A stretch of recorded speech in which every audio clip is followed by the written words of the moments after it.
Des tensions croissantes menacent de faire imploser l'unité de l'Alliance Atlantique. Washington pourrait bientôt tourner le dos à Kiev et à l'Europe. À quelques semaines du sommet de l'OTAN à La Haye, les signaux envoyés par les États-Unis sèment l'inquiétude parmi les alliés. N'oubliez pas de vous abonner pour ne rien manquer de nos prochaines vidéos et partagez votre avis en commentaire. L'OTAN est-elle toujours une alliance solide ou vit-elle ces dernières heures?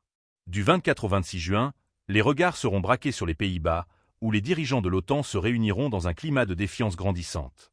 La crainte principale, une prise de distance des États-Unis envers l'Europe, voire un abandon partiel de l'Ukraine.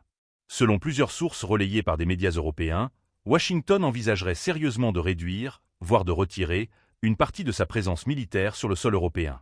Friedrich Merz, le leader conservateur allemand, s'est voulu rassurant à l'issue de son entretien avec Donald Trump à Washington.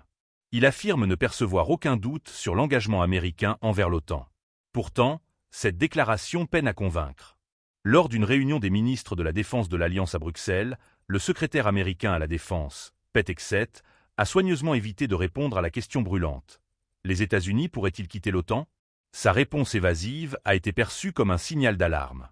Hegseth a ensuite précisé que l'Amérique ne peut ni ne doit assurer la sécurité de tous en permanence.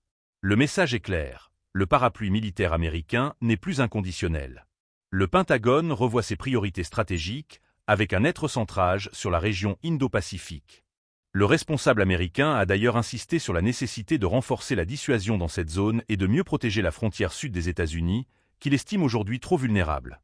Ces propos, bien que mesurés, envoient une onde de choc. Pour plusieurs chancelleries européennes, le spectre d'un désengagement progressif n'est plus une hypothèse marginale, mais un scénario à prendre au sérieux. Ce changement de cap pourrait bouleverser l'équilibre stratégique du continent.